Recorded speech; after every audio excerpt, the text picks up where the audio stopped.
이 5번째입니다. 제목을 이렇게 정했어요. 여러분은 빛이고 진리이고 사랑입니다. 그렇게 한번 정했습니다. 창세기 1장 1절부터 5절까지 한번 다 같이 한 목소리로 읽겠습니다. 시작. 태초에 하나님이 천지를 창조하시니라. 땅이 혼돈하고 공허하며 흑암이 깊음 위에 있고 하나님의 영은 수면 위에 운행하시니라. 하나님이 이르시되 빛이 있으라 하시니 빛이 있었고 빛이 하나님 보시기에 좋았으라. 하나님이 빛과 어둠을 나누사 하나님이 빛을 낮이라 부르시고 어둠을 밤이라 부르시니라. 저녁이 되고 아침이 되니 이는 첫째 날이니라. 아멘. 창세기의 창조 기사는 단순히 물질 세계를 창조한 창조주 하나님, 소위 말해 조물주 하나님에 대해서 설명한 것이 아니라 고했지요. 그래서 창조는 구속을 모형하고 구속은 창조의 원형이라는 표현을 통해서 창세기 1장과 2장에 있는 창조 기사는 하나님과 상관이 없는 아직 하나님의 영을 받지 못한 불신 세계, 이 물질 세계를 창조한 것을 증명하기 위한 글이 아니라 누구를 창조한 거요? 하나님의 백성, 성도, 교회, 이 자리에 함께 말씀 나누고 있는 여러분들을, 우리를 창조한 하나님의 창조의 내용을 설명하고 있는 거죠. 그 창조 속에 인간의 역사라는 과정을 통해서 하나님이 우리를 양육하시고 훈련시키고 기르시는 그런 하나님을 설명하고 있는 것이라고 했지요. 특별히 창세기 1장 2절에 있는 말씀처럼 땅이 혼돈하고 공허하며 흑암이 깊음 위에 있고 하나님의 영은 수면 위에 운행한다라고 할 때 혼돈과 공허와 흑암이 의미하는 것은 우리가 그리스도인이 되기 이전에 하나님의 영, 루와 흐를 진리로 받기 이전의 우리의 내면의 상태라고 설명드렸고, 그렇게 하나님의 영으로 창조되어서 하나님의 뭐요?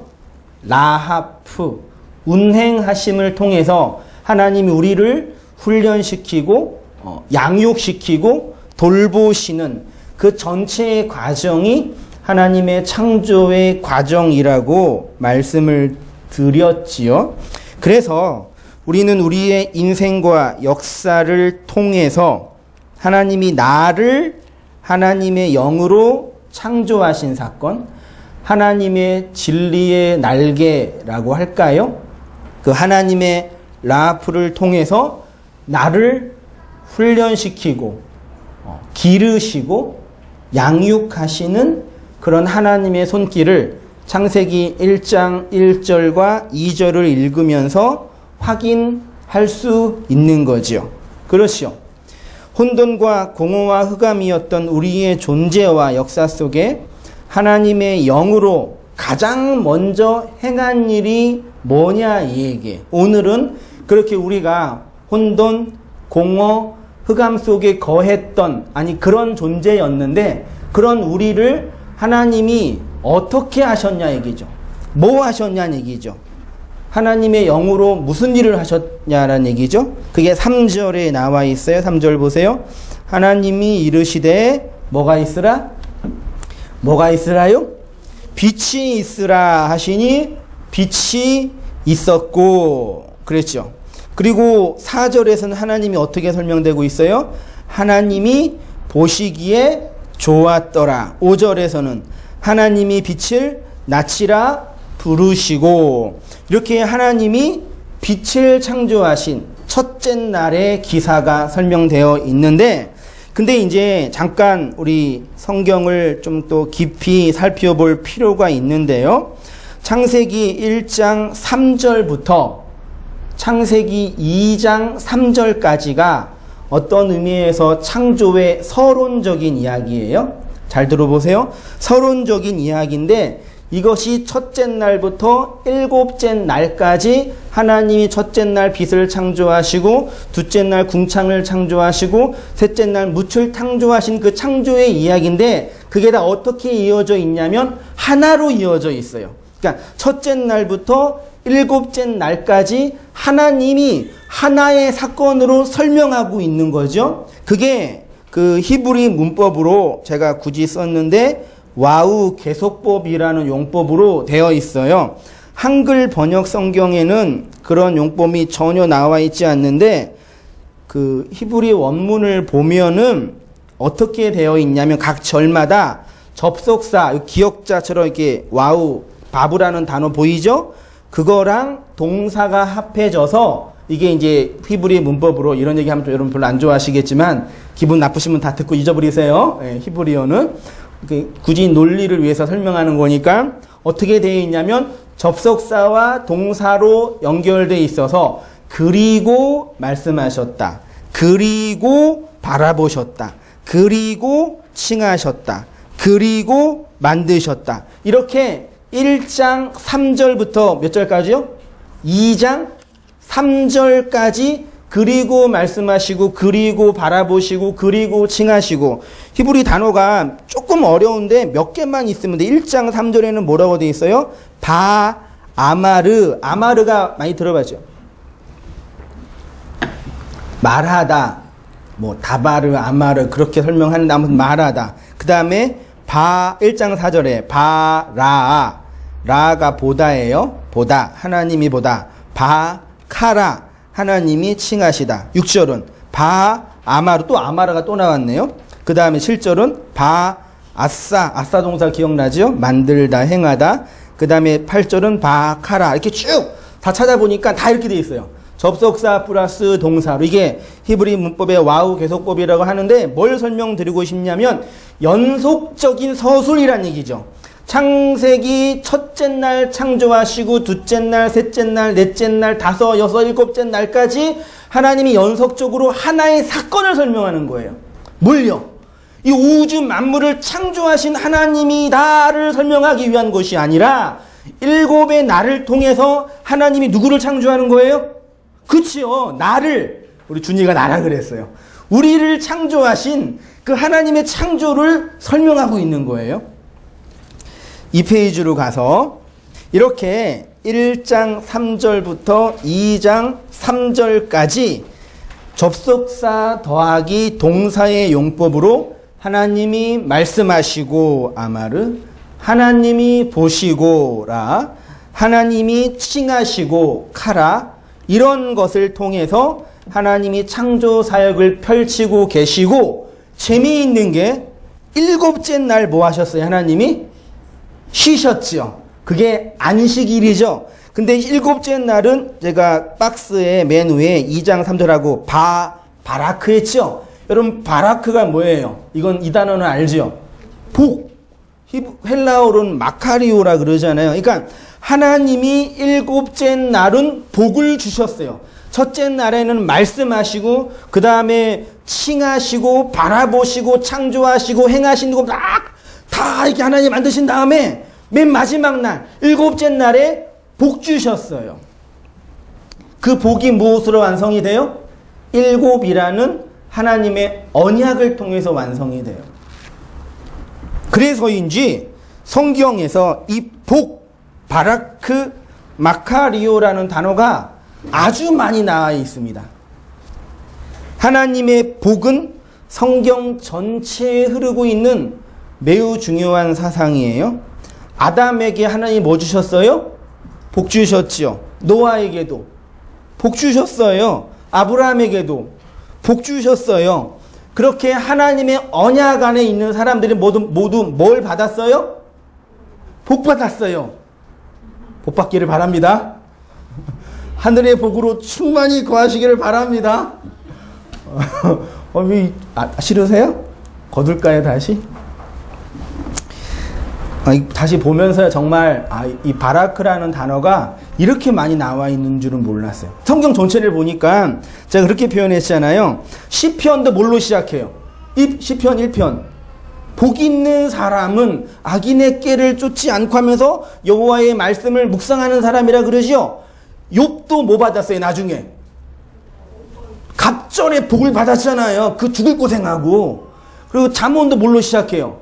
복부로 시작하잖아요. 예수님도 이 땅에 오셔서 산상수훈에서 하늘의 진리를 설교하는데 제일 먼저 말하는 게 뭐예요? 복을 얘기하잖아요. 사도들도 하늘의 신령한 복을 얘기하고. 저만 열받나? 계시록에 가면은 1장부터 22장까지 다 무슨 얘기예요? 복 얘기예요. 이 예언의 말씀을 읽고 듣고 지키는 자가 무슨 사람?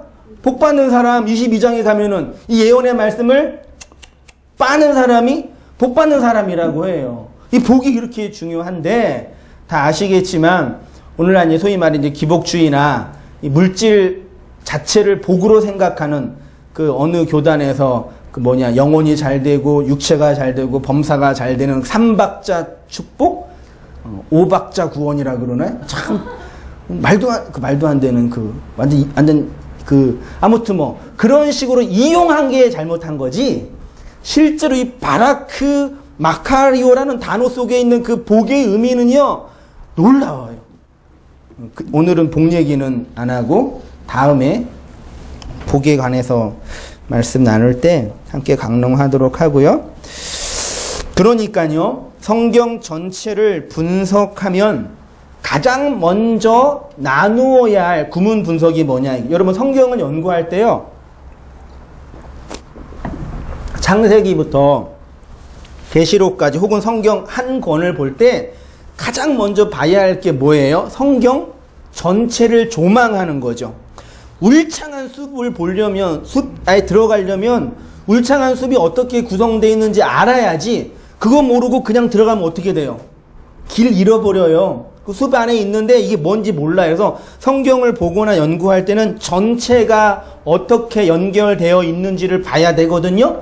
성경도 마찬가지예요. 그런 의미에서 성경을 연구하는 구문 분석은 매우 중요한데 성경 전체를 가장 첫 번째로 구문 분석할 때 가장 첫 번째로 잘라야 할 부분이 어딜까요? 창세기 1장 1절 태초에 우리가 공부했던 베레시트가 성경에서 가장 우선적으로 나와야 할 부분이에요. 그 베레시트의 의미가 뭐라 그랬어요? 하나님이 언약을 통해서 넘겨준 그 하나님의 머리로 뭘 지으신다는 얘기예요? 교회를 우리의 마음, 아니 나를 하나님의 교회로, 하나님의 성전으로, 하나님이 거하시는 처소로 하나하나 지으시겠다는 하나님의 창세전 언약과 의지가 담겨져 있는 것이 태초에 베레시트라는 말씀이고, 그 다음 그렇게 하나님의 집으로 지어져 짓기 이전의 우리의 상태가 그 다음에 나와 있는 혼돈과 공허와 흑암이었고, 그렇게 혼돈과 공허와 흑암이었던 우리에게 하나님의 영, 말씀으로 우리를 지으시고 하나님의 라하프로 우리를 훈련시켜서 하나님의 교회로 완성하시겠다는 말씀이 성경에 담겨져 있는 거죠.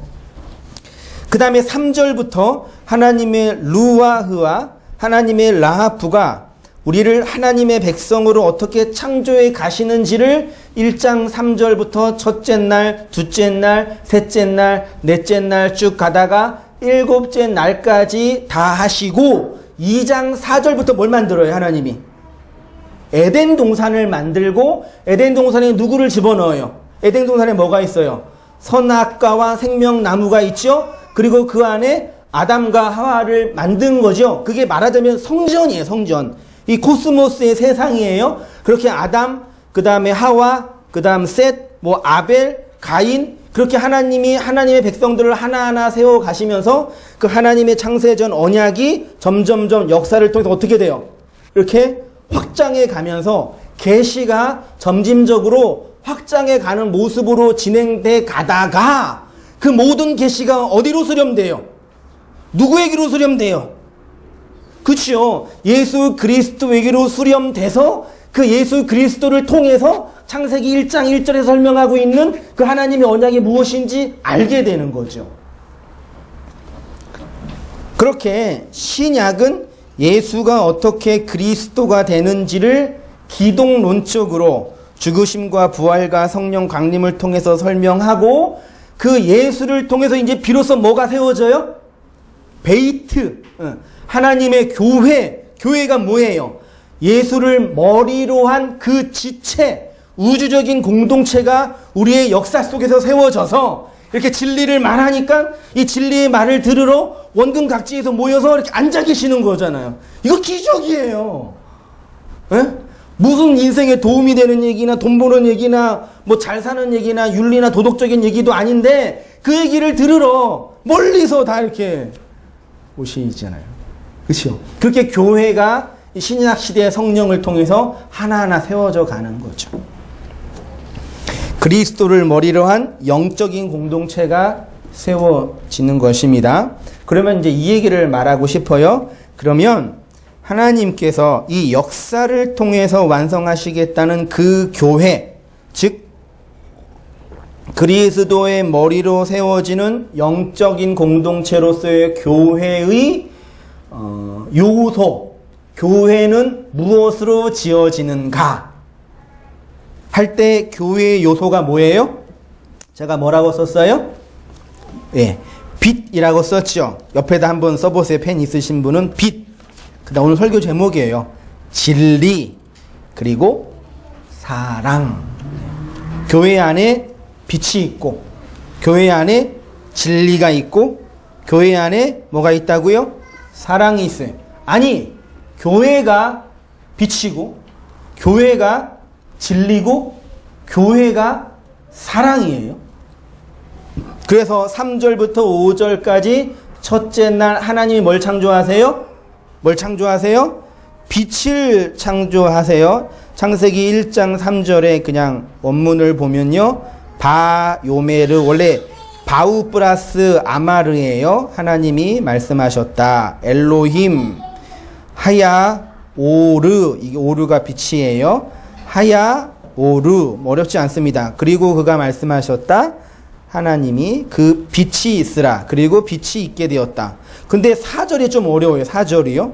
4절이 어떻게 되어 있어요? 빛이 하나님 보시기에 뭐 했대요? 좋았더라. 여기까지는 뭐 어렵지 않죠? 토부했더라. 그 다음에 뭐라 그래요? 하나님이 빛과 뭘 나누어요? 뭘 나누어요? 어두움을 나누죠. 3절은 하나님이 뭘 창조하셨어요? 이 본문에서는요? 빛을 창조했어요. 근데 4절에 갑자기 뭐가 나와요? 어두움이 나와요. 그럼 이 어두움은 어디에서 나온 애예요? 본문만 보자 얘기예요. 하나님이 빛을 창조하셨죠? 어두움은 창조했어요? 안 했어요? 안 했어요? 하나님의 창조 안 하신 것이 있을 수 있어요? 없어요? 그러면 창조하셨겠네요? 이거 헷갈려 죽겠어요. 4절에 갑자기 어두움이 나오고 어두움과 빛을 구분하는 바달이라는 단어로 사용했는데 구분하게 나와 있어요. 그러면 4절에 있는 어두움이 뭐냐? 3페이지로 가서요. 3페이지로 가서 빛과 어두움을 나누사, 그 부분이지요. 하나님이 빛을 말씀으로 창조하셨는데 어두움이 어디에 있었느냐? 하나님께서 어두움도 창조하셨을까요? 네, 아니요. 내지요. 하나님이 창조 안 한 것 중에 어떻게 스스로 나올 수 있는 게 뭐가 있겠어요? 맞지요? 모든 것 다 하나님이 창조했겠지요? 다만 근데 그 창조의 설명이 안 나와 있는데 4절에 이 어두움이 어디에 있는 어두움이에요? 2절에 혼돈과 공허와 흑암이 있었죠. 흑암. 그 흑암이 히브리어로 호셰크라는 단어인데 4절에 어두움이 호셰크예요. 그러니까 4절에 나와 있는 어두움은 2절에 우리의 원래의 상태, 혼돈과 공허를 내용으로 담고 있는 어두움이었다는 얘기죠.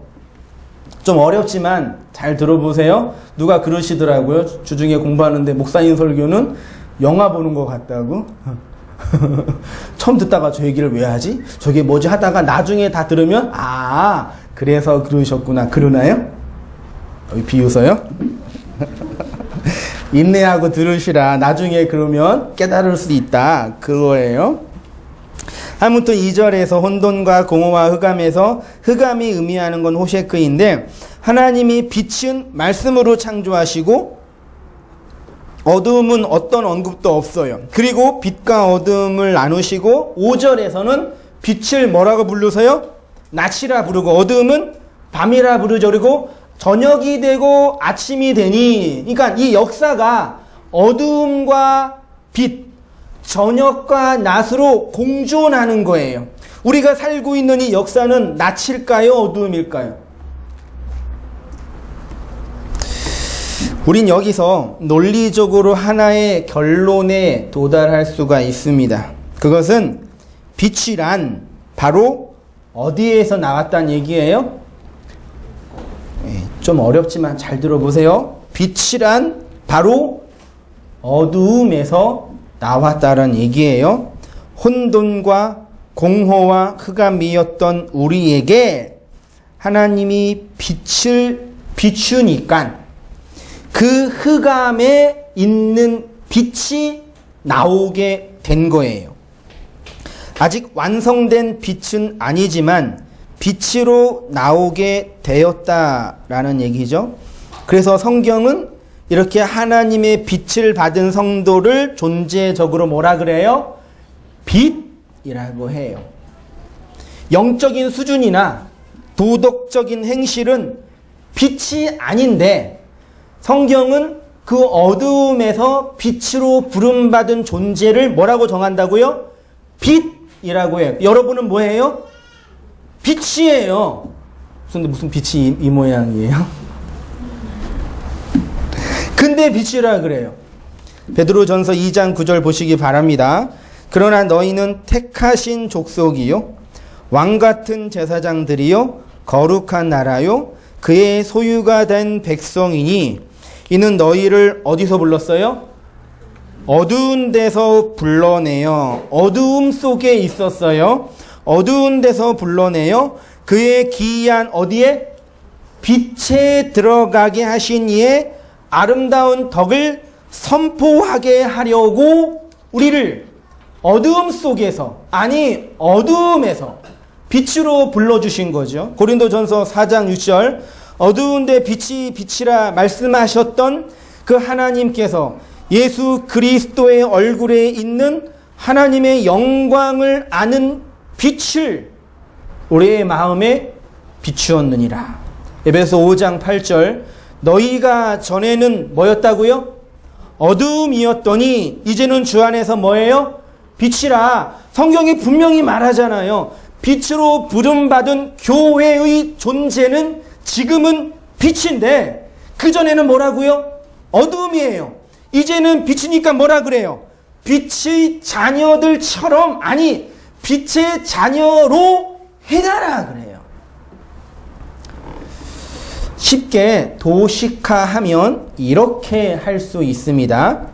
영원한 빛이신 예수를 모르는 불신자를 뭐라 그런다고요?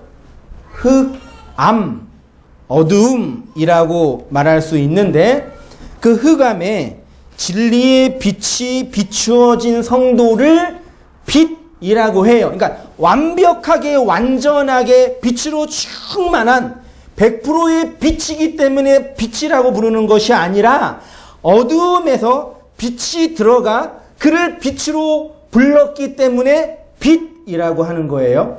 그걸 제가 가변적인 빛이라고 표현을 한 것입니다. 그리고 종말을 통해서 완성될 완전한 빛이 될 것이라고 말하고 있습니다. 그러니까 우리가 살고 있는 이 역사에 밤과 낮이 함께 있는 것처럼 어두움과 빛이 공존해요. 어디에요? 어디에 어두움과 빛이 공존해요? 여러분은 어두움 위의 빛이에요. 형더님은 어두움 위의 빛이에요. 그냥 졸려요? 참. 어두움 위의 빛이에요. 빛이죠. 그런데 우리의 실존 속에 내가 빛인데 뭘 경험해요? 어두움을 경험하잖아요. 그래서 오늘 아침에도 짜증내고 어제도 싸우고 그러고 살잖아요. 우리는요. 아닌가요? 그래서 어두운 이 세상에 예수가 오신 사건을 빛이 임한 사건이라고 설명하고 있습니다. 요한복음 1장 1절 잘 보세요. 태초에 말씀이 계시니라. 이 말씀이 하나님과 함께 계셨으니 이 말씀은 곧 하나님이시라. 그가 태초에 하나님과 함께 계셨고 만물이 그로 말미암아 지은 바 되었으니 지은 것이 하나도 그가 없이 된 것이 없느니라. 그 안에 뭐가 있어요? 생명이 있는데 이 생명은 뭐래요? 사람들의 빛이래. 5절에 빛이 어디에 비쳤대요? 어두움에 비쳤는데 어두움이 깨닫지 못했지요. 창세기 1장 첫째 날의 이야기를 사도 요한이 기독론적으로 다시 재해석해서 재편해서 설명하는 똑같은 얘기예요.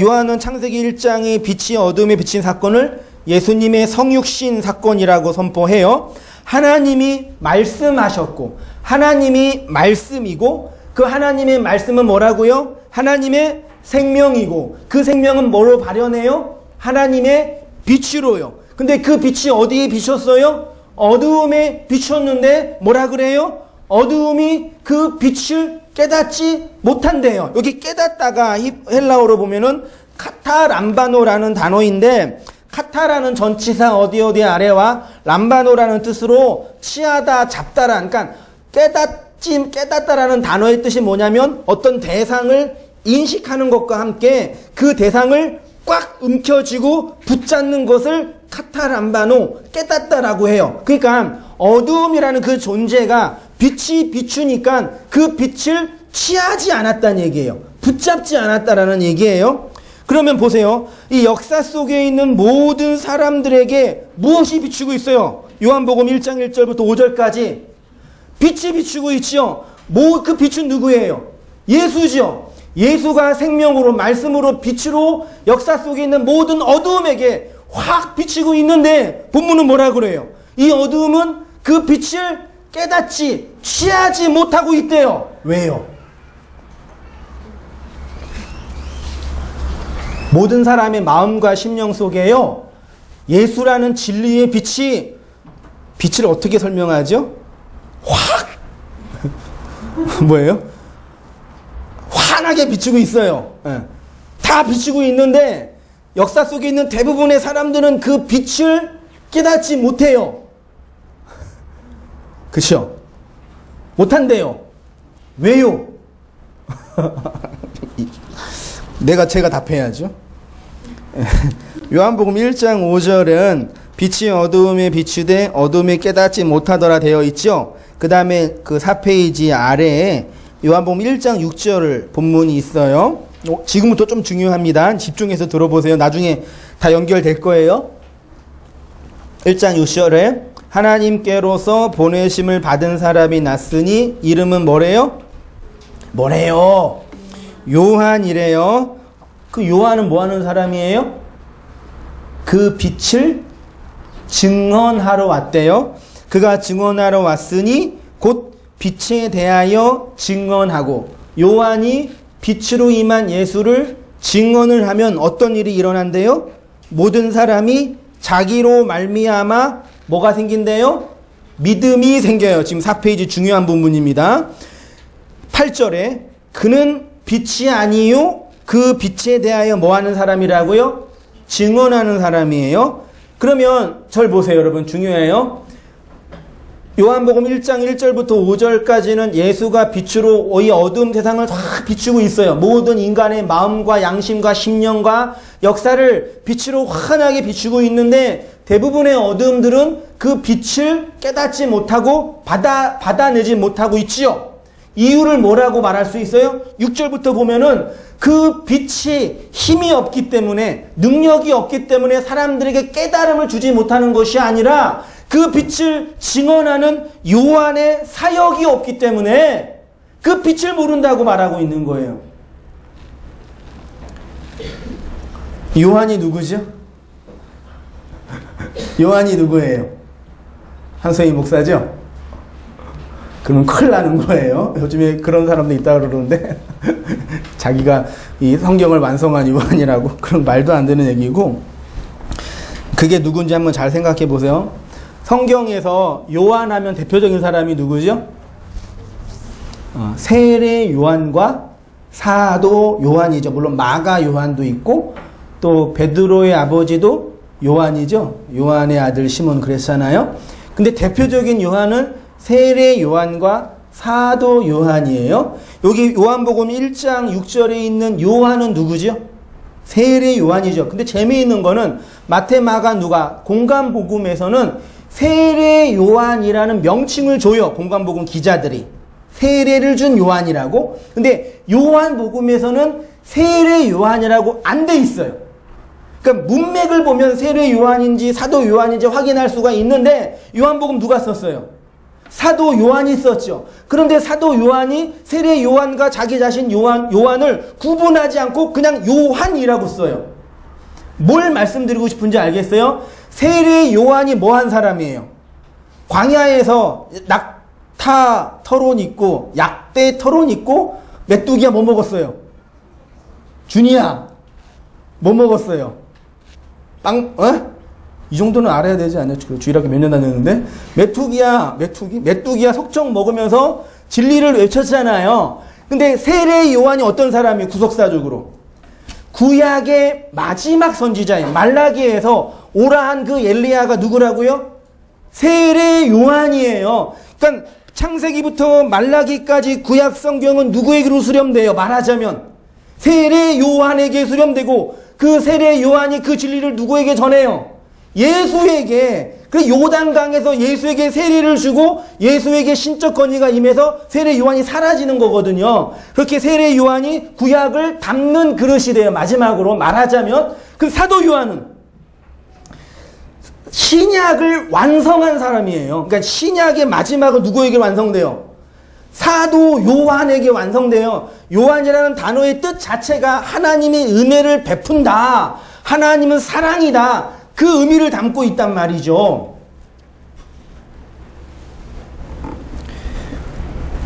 그래서 요한이 그 빛을 증언해야 돼요. 세례 요한은 그 빛으로 오신 예수 앞에서 예수를 증언했고, 사도 요한은 그 빛이신 예수 어디서? 뒤에서 예수를 증언해요. 그러면 그 요한이 우리에게 뭘로 인식돼야 되냐? 요한복음 1장 6절 다시 볼게요. 하나님께로서 보내심을 받은 사람이 났으니 이름은 요한이라. 그가 증언하러 왔으니 그 빛에 대하여 증언하고 모든 사람이 자기로 말미암아 믿게 하려 함이라. 그는 이 빛이 아니요 이 빛에 대하여 증언하러 온 자라. 요한이 그에 대하여 증언하여 외쳐 가로되. 계시록 1장 1절 예수 그리스도의 계시라. 이는 하나님이 그에게 주사 반드시 속히 될 일을 그 종들에게 보이시려고 그 천사를 그 종 요한에게 보내어 지시하신 것이라. 요한은 아시아에 있는 몇 개의 교회예요? 7교회. 소아시아 지역에는 에서보드, 사빌라 7교회만 있는 게 아니라 여러 교회가 있었는데 요한계시록은 7교회라고 굳이 말해요. 그러니까 다른 교회는 읽으면 돼요, 안 돼요? 야, 에베소, 서머나, 버가노, 빌라델피아 7교회만 이거 읽고 나머지 교회는 읽지 마. 그러려고 7교회예요? 아니에요. 하나님의 언약을 담은 신약의 교회를 향해서 요한이 하나님 말씀의 마지막을 전하고 있는 거예요. 요한은 아시아에 있는 7교회에게 편지하노니 이제도 계시고 전에도 계시고 장차 오실 이와 그 보좌 앞에 7 영과 9절 나 요한은 너희 형제요 예수의 환난과 나라와 참음에 동참한 자라. 하나님의 말씀과 예수의 증거를 인하여. 계시록 22장 8절 이것들을 보고 들은 자는 나 누구래요? 요한이에요. 잘 보세요. 성경은 이렇게 누구를 통해서 완성된다고 말할 수 있어요? 굳이 표현을 하자면 요한을 통해서 설명돼요. 그래서 구약 성경은 세례 요한을 통해서 완성이 되고, 구약 성경 다 읽고 나서요 세례 요한이 뭔지 모르면 구약 성경 읽으나 마나예요. 아시겠죠? 그것이 뭘 의미하는지 확인하지 못하면 구약에 있는 모든 율법적 조항은 나를 율법의 어두움의 감옥에 가두는 조항뿐이 안 돼요. 완성의 내용이 있어야 된다고요. 사복음서는 뭘로 완성이 돼요? 요한복음으로 완성돼요. 그래서 마태, 마가, 누가, 요한복음 중에 뭐가 우리가 친숙해요? 심리적으로. 딱 네 권의 공간 복음서가 있는데 뭐 먼저 읽고 싶으세요? 요한복음부터 읽고 싶지요? 왜 그럴까요? 그게 맨 나중에 기록되어서 조금 더 풍성한 예수에 대한 설명이 있기 때문이에요. 성경 전체는 요한 계시록을 통해서 완성돼요. 마태복음은 살인하지 말라의 문제를 다루고 있다고 말씀드렸고, 율법에 관한 문제. 마가복음은 간음하지 말라의 문제를 다루고 있다고 말씀드렸고, 누가복음은 거짓 증거하지 말라의 문제를 다루고 있다고 말씀드렸죠. 여러분, 지금 이거 잘 이해하셔야 됩니다. 살인하지 않는 게 뭔지 아세요? 성경에서 십계명에서 너희는 살인하지 말라, 형제를 향하여 나가라 하고 형제를 향하여 욕하는 것도 그 형제를 죽이는 거다. 그 살인이 뭔지 아세요? 예? 계속 우리가 살인이 성경 본문에 의미하는 것은 동물의 피의 제사를 계속 드려서 하나님께 나아가는 거예요. 희생제사. 희생제사 드리지 말고 희생제사를 누가 완성했어요? 희생제사의 완성을 예수가 했죠. 예수를 통해서 완성된 그 희생제사를 통해 그러면 내가 이제 하나님께 살아있는 제물로, 그게 로마서 12장 1절에 있는 것처럼 너희 몸을 하나님이 기뻐하는 거룩한 산 제사로 드리라 그랬잖아요. 근데 살인하지 말라의 의미를 자꾸 희생제사 드리는 것으로 이해하게 되면 뭐가 없어요? 사랑이 없는 거예요. 마가복음은 간음, 누가복음은 거짓 증거, 요한복음은 뭐의 문제예요? 사랑이 뭔지 얘기해줘요. 그렇습니다. 우리 하나님이 우리에게 요구하는 것은 희생제사를 열심히 드려서 하나님을 기쁘게 하는 것이 아니라 이 희생제사의 진정한 의미인 예수를 알면 더 이상 희생제사 드릴 필요가 없겠지요. 그러면 그에게 구약의 수많은 율법적 규범이 무엇으로 완성이 돼요? 사랑이라는 그 은혜로 내 안에 완성이 되는 거예요. 그에게 사랑이 있기 때문에 그 사랑을 성경은 뭐라고 얘기하냐면 빛이 있다고 말하는 거예요. 마가복음의 간음의 문제도 마찬가지입니다. 우리의 진정한 남편은 율법으로 오신 예수가 아니라 은혜로 오신 그리스도여야 하는데, 그러려면 율법으로 오신 예수가 죽어야지만 진짜 남편을 내 남편으로 모실 수 있는 거죠. 그래야지 간음하지 않는 여자가 되는 거예요. 누가복음은 거짓 증거라 그랬죠. 진리를 말하지 못하고 못하는 것을 거짓 증거라 하는데, 성경에서 진리는 누구에게 전수돼요? 아빠에게 1, 아빠에게 2, 엄마에게 3, 아들에게 4, 친구에게 1, 2, 3, 4. 복음, 진리, 사랑, 생명, 은혜, 이건 누가 누구에게 전수하는 거예요? 아버지가 아들에게, 남편이 아내에게, 선생이 학생에게, 친구가 친구에게. 뭐예요? 누가복음은 누구한테 썼어요? 1장 1절에 데오빌로라는 유대의 관원이라고 추측되는 어떤 사람에게 썼어요. 누가복음과 사도행전은 한 책이에요. 책 하나예요. 같은 책이에요. 같이 봐야 돼. 그래서요. 데오빌로를 헬라어로 보면은 데오스와 필로스의 합성어예요. 데오스는 뭐예요? 하나님. 필로스는 친구. 그럼 데오빌로는 뭐예요? 하나님의 친구에게 이 복음을 누가가 전달하는 게 누가복음이고, 그 누가복음은 전편 맨 앞에 있고 사도행전은 후편이에요. 나중에 다시 쓴 거예요. 진리는 누구에게 전수된다고요? 친구에게. 그러니까 여러분, 절 보세요. 정말 중요해요. 제가 이 자리에서 열심히 말씀 증거하고 있죠. 대충 하는 것처럼 보여요? 죽도록 하고 있죠. 열심히 하는데 그 진리를 여러분이 하나님의 친구로 받지 못하면 제 얘기는 그냥 허공에 떠놓는 방언이 되는 거예요. 그게 뭐예요?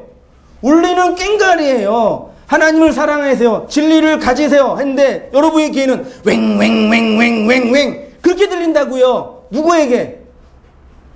하나님의 친구가 아닌 분들에게. 아시겠어요?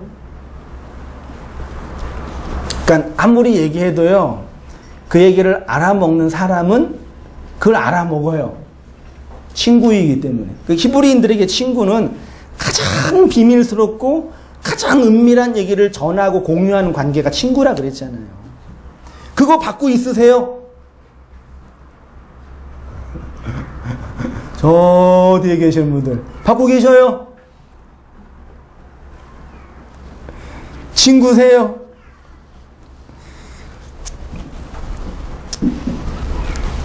진리는 오직 하나님의 친구들에게만 전달되는 거예요. 그래서 데오빌로 하나님의 친구에게 복음이 전달되죠. 그럼 어떻게 돼요? 하나님이랑 친구 되니까 어떻게 돼요? 친구 되면 맞짱 뜨는 거죠.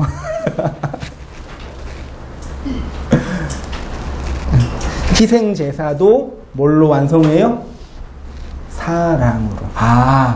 이렇게 양 100만 원짜리, 소 200만 원짜리 갖다 바쳐서 하나님을 기쁘게 하는 것이 아니라 양으로 오신 예수를 통해서 내가 하나님의 사랑을 깨달았구나. 그거 알면 양으로 드리는 희생제사 드려요, 안 드려요? 그래서 기독교는 희생제사 드리면 돼요, 안 돼요? 안 돼요. 그럼 다시 구약으로 가는 거예요. 가톨릭이 미사는 예배, 말씀을 강론하는 게 아니라 뭐 하는 거예요? 희생제사 반복하는 거에서 막 향 피우고 막 이거 하고 그리고 사제 신부님이 옷이 뭐예요? 그거 제사장 복이랑 비슷해요. 또다시 희생제사 드리는 거예요. 간음의 문제도 율법의 남편이 아니라 그 은혜의 남편을 내 남편으로 모시고 살잖아요. 그 사랑이라는 그 사랑의 열매가 잉태하게 되잖아요. 그럼 거짓 친구도 하나님의 친구가 됐네요. 그러면 어떻게 해요? 그 진리를 하나님의 원수들에게 흘려주고 나누어주는 진정한 친구가 되는 거죠. 왜? 내 안에 뭐가 있기 때문에? 뭐가 있기 때문에? 사랑이 있기 때문에요. 그 사랑을 빛이라 그러고 진리라고 하는 거예요. 그러면 이렇게 우리가 이 빛을 사랑으로 마음에 가지고 있으면 무엇이 돼요?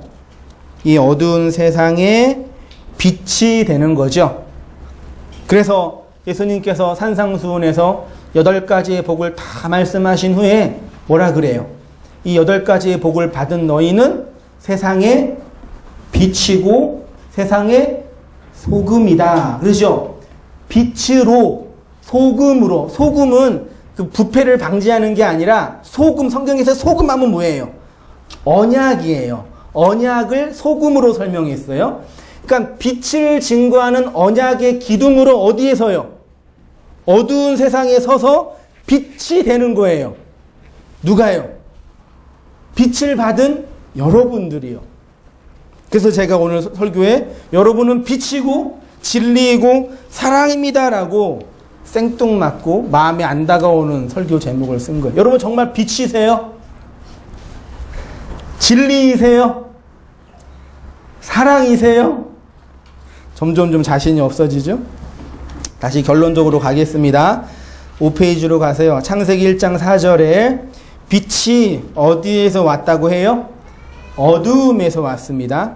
그러니까 이 역사는 혼돈과 공허라고 불리는 어두움이 어떻게 하나님의 빛으로 완성이 되는지를 설명하는 장이에요. 원래 어두움이었던 우리가 어떻게 빛으로 하나하나 회복되는지를 설명하는 게 여러분의 인생이고 저의 인생이고 우리의 역사의 의미예요. 왜 살아요? 이것 때문에 살아요. 다른 거 의미 없어요. 지금은 의미 있죠. 돈 벌고 결혼하고 애 낳고 다 지금은 의미 있죠. 언제 그 의미가 삭제당해요? 언제? 죽음 앞에 설 때 내가 가지고 있는 모든 것은 다 제로가 되잖아요.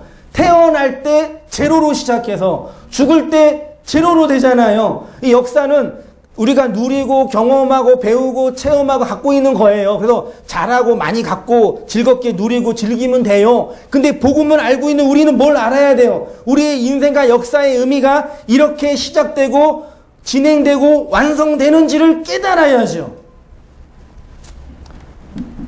어두움인 내가 하나님의 빛에 의해서 장악당하여 어두움이 점점점 사라지는 것이 성도의 인생입니다. 이런 질문을 할 수 있겠죠. 여러분은 점점점 여러분의 어두움이 사라지고 계시죠. 이것까지 안 하면 안 해요. 잘 생각해봐요.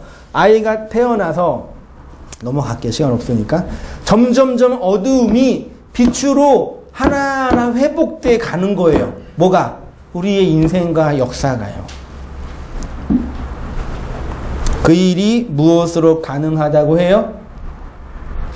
요한의 증거, 구약의 모든 율법적인 조항, 역사의 모든 인과율이 나를 얽매이고 종로로 타게 만드는 설악 구조가 아니라 거 보세요.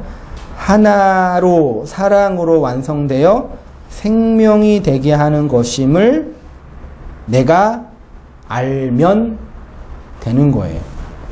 그것을 사랑이라고 해요. 그래서 성경이 그렇게 지겹도록 뭐라 그래요? 기독교는 뭐의 종교예요? 사랑의 종교. 그러니까 이 사랑을 자꾸 우리가 사람들을 배려하고 뭘 주고 그런 인본주의적인 사랑이었죠. 그게 나쁘거나 의미 없는 게 아닌데, 근데 세상이 말하는 그 사랑의 본질은요, 그 중심이 어디에 있어요? 나에 있어요? 타자에 있어요? 나에 있어요. 그러니까 여러분 주위에서 갑자기 누가 나한테 친절을 베풀면 일단 뭐 해야 돼요? 의심해야 돼요. 진짜예요. 사람은 본능적으로요, 누구한테 자기 거를 베풀 수 있는 존재가 아니라니까요. 근데 사람들이 이거 다 착각해. 내 자식도 내가 기분 나쁘면 미치겠는데, 항상 그런 건 아니에요. 아무것도 모르는 사람이 갑자기 나타나가지고 얼굴 환하게 웃으면서 반갑습니다. 그럼 뭐가 있는 거예요. 그러니까 뭘 줘도, 많이 줘도 그 중심에는 나가 있다고요. 세상은요. 그 세상 사랑은 뭐 중심이에요? 나 중심이에요. 나 중심. 아침에 밥 먹기 싫어 죽겠는데 먹어! 그리고 막 입만큼 밥 해가지고 김치 해주고 먹으라 그러죠. 먹어야 돼? 안 먹어야 돼? 나는 먹기 싫은데 누가 먹으래. 먹어야 돼? 안 먹어야 돼요? 안 먹으면 혼나잖아요. 그러니까 우리가 그런 식으로 사랑을 자꾸 얘기하는 거예요. 성경이 말하는. 성경에 있는 사랑은 나 중심이 아니라 뭐 중심이에요? 진리 중심이에요. 진리 중심이에요. 성경에 있는 사랑의 이야기를 한번 쭉 읽어보고요. 그 사랑이 우리 속에 정말 내용으로 간직하고 삶으로 흘러갔으면 좋겠어요. 정말 이 말씀 묵상하고 혼자 기도하면서 많이 울었어요. 그 사랑 진짜 알고 있는 건가? 우리는 정말 그 사랑 하고 있는 건가? 마태복음 22장 37절, 예수께서 이르시되 내 마음을 다하고 목숨을 다하고 뜻을 다하여 주 너의 하나님을 사랑하라 하셨으니 둘째도 이와 같으니 내 이웃을 내 자신과 같이 사랑하라. 로마서 13장 9절, 간음하지 말라, 살인하지 말라, 도둑질하지 말라, 탐내지 말라 한 것과 그 외에 다른 계명이 있을지라도 내 이웃을 내 자신과 같이 사랑하라 하신 그 말씀 가운데 다 들어있느니라. 사랑은 이웃에게 악을 행하지 아니하나니 그러므로 사랑은 율법의 완성이니라. 요한일서 3장 10절. 이러므로 하나님의 자녀들과 마귀의 자녀들이 드러난대요. 이 역사 속에는 하나님의 자녀와 마귀의 자녀뿐이 없어요. 이 마귀의 자녀는 누구예요? 사탄 숭배하는 그런 사람들이죠. 진짜 말도 안 돼가지고 다른 이방 종교 믿는 사람들이에요. 무릇 의를 행하지 아니하는 자나 또 그 형제를 사랑하지 아니하는 자는 어디에 속하지 아니한대요? 그 하나님에 속하지 않으면은 마귀의 자녀겠네요? 마귀의 자녀는 뭐래요? 형제를 사랑하지 않는다 그러네요? 뭔지 아시겠어요, 여러분? 친절을 베풀고 도덕과 윤리로 그에게 어떤 이걸 베푸는 차원이 아니에요. 에? 그 율법에서 사랑으로 내 마음에 간직한 그 진리가 있으면 그 진리를 형제에게 흘리고 나누어주는 형제 사랑하는 자가 되는데 그게 없으면 뭐예요? 하나님께 속하지 않는 자래요. 여전히 율법 가지고 제 욕망과 자기 의의를 어떻게 해서든지 만들려고 애쓰는 그 어떤 종교인이 되는 거예요. 요한일서 4장 7절 좀 길지만 잘 보세요. 사랑하는 자들아 우리가 서로 사랑하자. 사랑은 하나님께 속한 것이니 사랑하는 자마다 하나님께로부터 나서 하나님을 알고 사랑하지 아니하는 자는 하나님을 알지 못하나니 이는 하나님은 사랑이심이라. 하나님의 사랑이 우리에게 이렇게 나타난 바 되었으니 하나님이 자기의 독생자를 세상에 보내심은 그로 말미암아 우리를 살리려 하심이라. 사랑은 여기 있으니 우리가 하나님을 사랑한 것이 아니요 하나님이 우리를 사랑하사 우리 죄를 속하기 위하여 화목제물로 그 아들을 보내셨습니다. 사랑하는 자들아 하나님이 이같이 우리를 사랑하셨은즉 우리도 서로 사랑하는 것이 마땅하도다. 어느 때나 하나님을 본 사람이 없으되 만일 우리가 서로 사랑하면 하나님이 우리 안에 거하시고 그의 사랑이 우리 안에 온전히 이루어지느니라. 하나님이 우리를 사랑하시는 사랑을 우리가 알고 믿었노니 하나님은 사랑이시라. 사랑 안에 거하는 자는 하나님 안에 거하고 하나님도 그 안에 거하시느니라. 이로써 사랑이 우리 안에 온전히 이루어지는 것을 우리로 심판 날에 담대함을 가지게 하려 함이니 주께서 그러하심과 같이 우리도 이 세상에서 그러하니라. 사랑 안에 두려움이 없고 온전한 사랑이 두려움을 내쫓나니 두려움에는 형벌이 있음이라. 두려워하는 자는 사랑 안에서 온전히 이루지 못하였느니라. 우리가 사랑함은 그가 먼저 우리를 사랑하셨습니다. 누구든지 하나님을 사랑하노라 하고 그 형제를 미워하면 거짓말하는 자니. 형제를 미워한다는 얘기가 뭐겠어요? 그 사랑을 진리로 흘려주고 나누어주지 못하면 그 형제를 미워하는 자가 되겠죠. 보는 바 그 형제를 사랑하지 아니하는 자는 보지 못하는 바 하나님을 사랑할 수 없느니라.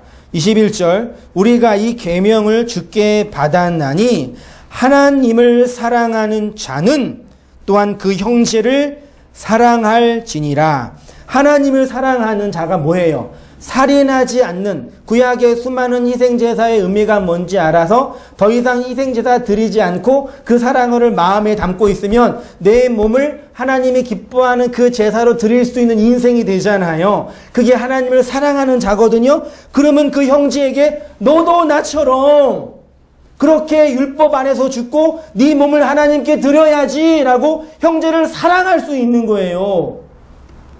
간음도 마찬가지죠. 율법의 남편이 아니라 은혜의 남편, 죽으신 그 예수로 말미암아 내가 그 남편 아래서 생명 간직하고 생명을 출산하는 신부로 살잖아요. 너도 그렇게 살아야지 라고 건네줄 수 있는 거죠. 저처럼. 그런데 이 세상은 마태복음 24장 12절에 있는 것처럼요. 불법이 성함으로 또 이런 거 가지고 또 사회 도덕이 어쩌고 윤리가 어쩌고 성적인 타락과 동성. 여러분 동성애가 올해 한국에만 기승하고 올해만 기승이에요? 말세예요? 동성애가 있으면? 역사 속에 동성애가 없는 적이 언제 있었어요? 화산 폭발이 없는 적이 언제예요? 지진이 일어나지 않는 적이 언제예요? 꼭 지금만 말세라고 난리쳐요.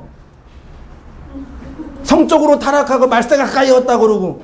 항상 그랬어요. 인간은 언제나요. 괜히 여러분에게 반해서 죄송해요. 알지도 못하면서 맨날 사람들 선동이나 하고. 누가 그러더라 인터넷 보니까 저기 하늘에서 별 그 태양 행성이 4km짜리가 지구를 향해서 오고 있다고. 빨리 그날을 준비해야 된다고. 오면은 이제 끝나는 건 확실하지만 불법은 그런 게 아니에요, 여러분요. 뭔지 아시겠어요, 진짜요? 진짜 바보 같은 저예요. 왜 이렇게 설교를 못하는지 모르겠어요, 저는 진짜. 아 하면 딱 딱 전달해서 그거예요. 그리고 딱 3마디로 끝났으면 좋겠어, 설교 시간에. 아멘. 딱 집에 가고. 그 얼마나 좋아요, 여러분. 그거요, 네. 그러고 마지막 읽고 마치겠습니다. 그런데 우리는요, 거의 사랑하지 못하지요. 사랑을 생각하며 남을 배려하고 다른 사람 입장에서 무엇인가 더해주는 인본주의적인 나 중심의 사랑을 말하는데, 성경이 말하는 사랑은요, 그런 나 중심의 사랑이 아니라 복음의 진리 중심의 사랑이에요. 살인하지 않고 간음하지 않게 하고 거짓 증거하지 않게 하는 그 사랑, 에스카톨로스 코드란테스. 에스카토스가 사예요. 사방. 에스카톨로스 4개 중에 코드란테스 마지막 하나 사랑. 그 에스카토스 4개를 원래 구약에 뭘로 줬어요? 10개로 줬잖아요. 10으로 줬잖아요. 그 10을 하나로 11조로 알아서 그렇게 있으면 그 사람이 한 푼을 지옥에 내서 구원받는 사람이 된다는 얘기예요. 흑암의 세상에 그 사랑을 흘려줄 수 있는 자가 되는 거죠. 그러면 그를 세상의 빛의 아들이라고 하고, 이 어두운 세상의 빛을 건네준 자가 되고, 마지막 한 사람 있잖아요. 절 보세요, 여러분. 이 세상에 지금 인구가 몇이죠, 준이야? 70억? 네. 70억이 인구가 있는데 하나님이 베레시트의 언약으로 하나님이 창세전에 선택한 그 사람이 몇 명이에요? 계시록에 가면은 14만 4천 명이에요. 14만 3,999명. 한 명 남았어요. 농담인 거 아시죠?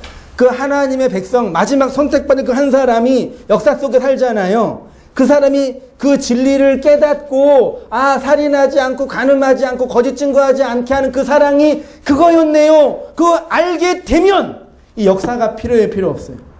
그 역사가 사라지는 거예요.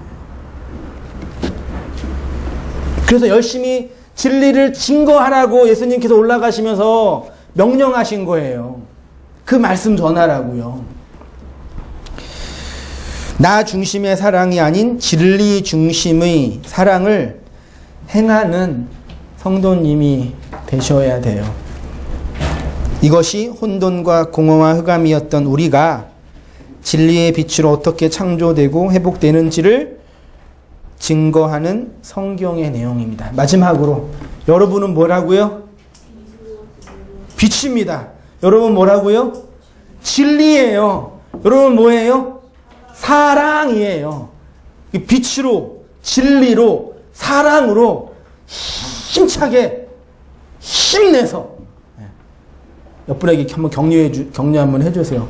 열심히 사세요라고. 빨리 졸지 말고 눈 감지 말고.